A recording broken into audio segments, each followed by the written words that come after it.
जय हिंद दोस्तों, मेरे पीपीडीटी के वीडियोस बहुत सारे बच्चों को हेल्प कर रहे हैं और बहुत सारे बच्चे उससे काफ़ी कुछ सीख रहे हैं। तो आइए स्टार्ट करते हैं आज के पीपीडीटी सेशन को। दोस्तों, पीपीडीटी के सेशन में आपको करना क्या है, हम इन सेशंस को कर रहे हैं आपके आइडियाज़ को, आपके थॉट्स को अलाइन करने के लिए। आप किस तरह से एकदम वेल कनेक्टेड और रेलेवेंट स्टोरी लिख सकते हो। तो सबसे पहले पिक्चर को केयरफुली ऑब्जर्व कीजिए। पहले ये देखिए कि पिक्चर के अंदर जो सीन दिख रहा है वो किस जगह का है, साथ ही साथ उसमें किस तरह का जो लोग हैं उनका एक्टिविटीज़ क्या है वहाँ पर, और किसका मूड किस तरह से हमें दिख रहा है। तो आइए स्टार्ट करते हैं आज के इस पीपीटी सेशन को। और पीपीटी के सेशन में हम लोग देख रहे हैं कि ये कंप्लीटली जो पिक्चर है हमें वो किसी हॉस्पिटल का दिख रहा है। यहाँ पर हमें जो है एक बेड पर किसी पेशेंट को ट्रांसफ़र करता हुआ दिखाया जा रहा है। साथ में ये हमें नर्स दिख रही है। नर्स के साथ आप ये केयर टेकर मान सकते हैं, अटेंडर मान सकते हैं। और ये दूसरा अटेंडर है जो थोड़ा सा शुरुआती दौर पे है ना, हल्का सा जो है ये चिंता में डूबा हुआ है, वरीड लग रहा है। तो हमें यहाँ पर टोटल नंबर ऑफ कैरेक्टर्स कितने अज्यूम करना है। अब ध्यान से देखिए, ये जो है ये जो बेड है हॉस्पिटल का, ये थोड़ा सा तिरछा आपको दिख रहा है। तो इसका मतलब ये किसी भी हालत में डेड बॉडी नहीं है, इस बात को आप समझ लीजिएगा। अब चूंकि डेड बॉडी नहीं तो फिर पर्सन है, बीमार भले ही है बट है तो person. So how many characters are seen. तो दोस्तों यहाँ पर हमें कैरेक्टर्स दिख रहे हैं 4। अब इन 4 कैरेक्टर्स के साथ में ये दोनों तो हमें फीमेल दिख रहे हैं, फीमेल है, मेल है ना। इस पेशेंट को आप मेल फीमेल जो भी अज्यूम करना है कर सकते हो। मैंने इसको फीमेल अज्यूम किया, ठीक है। तो अब मैं देख रहा हूँ कि भाई टोटल नंबर ऑफ कैरेक्टर्स कितने हैं। टोटल नंबर ऑफ कैरेक्टर्स हैं 4।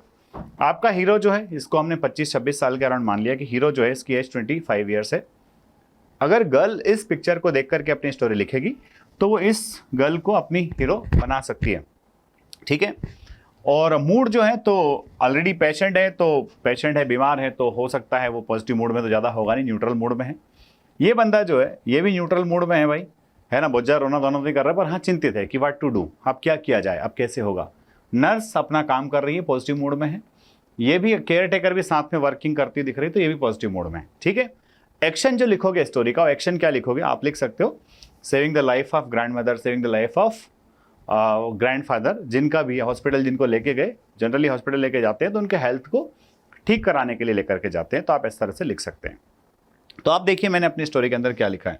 दोस्तों उसके पहले मैं आपको बता देता हूं कि फोर्स डिफेंस एकेडमी पर बहुत ही अनुभवी असेसर्स की टीम गाइड करती है स्टूडेंट्स को एसएसबी इंटरव्यू के लिए। और हमारा एसएसबी इंटरव्यू का जो कोर्स होता है 15 डेज का होता है, उसकी फीस मात्र 12,500 रुपये होती है, जो बढ़ने वाली है। और हम साथ ही एक कैंप भी कराते हैं 5 डेज का, जिसकी फीस मात्र 4,000 रहती है। तो हमारा अगला जो बैच है एसएसबी का वो 25 अक्टूबर से आ रहा है। 25 अक्टूबर से इस बैच को अगर आप ज्वाइन कर सकते हैं तो इसमें 15 डेज में आपका पूरा A to Z चीज़ें कवर होगी। साथ में अगर आपने पहले से कहीं कोचिंग ले रखी है या फिर आप 1-2 बार एसएसबी जा चुके हो, कॉन्फ्रेंस आउट हो चुके हो, तो फिर आप हमारा कैंप ले लीजिए। 5 डेज का कैंप होता है 4,000 में। इसमें आपको एसएसबी का पूरा एकदम गो थ्रू मिल जाएगा और आपको असेसमेंट करके बता दिया जाएगा कि आप कहाँ पर वीक हो रहे हो, कहाँ पर आप डाउन जा रहे हो। तो आइए अब देखते हैं मैंने अपनी स्टोरी के अंदर क्या लिखा है। तो दोस्तों स्टोरी में ऐसा लिखा है कि रवि है 25 year old software engineer. Ravi जो है 25 ईयर है इसकी एज और ये सॉफ्टवेयर इंजीनियर है। Lived with his grandparents in Bangalore while his parents worked in another city, ठीक है। अब ध्यान से देखिए, क्योंकि यूजुअली होता है ग्रैंड पेरेंट्स जब बीमार होते हैं तो भाई पेरेंट्स कहाँ गए, सीधे जो है ग्रैंड चाइल्ड को क्यों करना ऐसा पड़ रहा है, ग्रैंडसन को ये सब क्यों करना पड़ रहा था। हमने स्टोरी में ऑलरेडी एक्सप्लेन कर दी है चीज़ें कि रवि जो है वो अपने ग्रैंड पेरेंट्स के साथ बेंगलोर में रहता है, क्योंकि उसके पेरेंट्स जो किसी दूसरी सिटी में सर्विस करते हैं। One evening after returning from work he notice that his grand mother looked pale and was complaining, है ना, ऑफ सीवियर स्टमक पेन। कि जब वो अपनी ड्यूटी से आता है शाम को घर तो उसने देखा कि ग्रैंड मदर जो है वो थोड़ी सी मुरझाई हुई है, अनकंफर्टेबल फील कर रही है और वो अपने स्टमक में सीवियर पेन की कंप्लेन करती है। Concern he immediately took her to a nearby clinic, है ना, वो उनको लेकर के एक नियर बाय क्लिनिक पर तुरंत जाता है। यूजुअली यही होता है कि घर में अगर किसी व्यक्ति को छोटा मोटा प्रॉब्लम है तो आप सीधे किसी मल्टी स्पेशलिटी हॉस्पिटल लेकर के नहीं जाते हो, आप कहाँ जाते हो, पास के क्लिनिक पे जाते हो। After initial test the doctor advised a minor surgery to avoid complications, है ना। कुछ टेस्ट पर्टिकुलर हुए, टेस्ट के बाद में पता चला कि भाई इनको छोटी मोटी सर्जरी की जरूरत है ताकि आगे चल के कोई प्रॉब्लम ना हो सके। Without delay Ravi admitted her to the hospital, बिना डिले किए रवि ने उनको हॉस्पिटल में एडमिट कराया।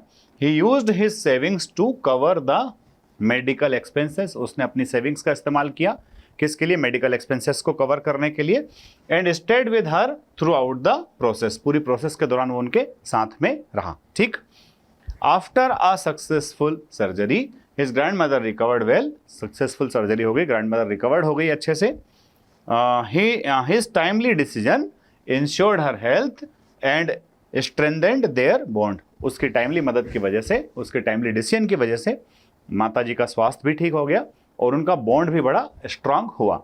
तो दोस्तों आपने देखा कि जो स्टिमुलस दिखाया गया है, उस स्टिमुलस को देखने के बाद, जो पिक्चर है उस पिक्चर को ऑब्जर्व करने के बाद में आपने कितना पॉजिटिव और कितना रिलेवेंट स्टोरी बनाया है। अगर आपने पॉजिटिव स्टोरी बनाई है, रिलेवेंट स्टोरी बनाई है, उसका आउटकम सही निकला है, तो फिर आपको स्क्रीन रन होने से कोई रोक नहीं सकता। आप बिंदास प्रिपरेशन कीजिए, चिंता मत कीजिए, डरिए मत किसी भी पर्टिकुलर चीज़ से। आपको सिर्फ इतना अपने आप को प्रिपेयर कर लेना है कि आप 5 डेज वहाँ पर कॉन्फिडेंटली परफॉर्म कर पाओ, और वो कॉन्फिडेंस आता है आपको सही गाइडेंस से, सही मार्गदर्शन से।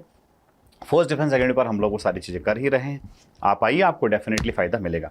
अगर वीडियो अच्छा लगा है तो इसको लाइक शेयर सब्सक्राइब करना ना भूलें। जय हिंद, जय भारत, इंकलाब जिंदाबाद, भारत माता की जय।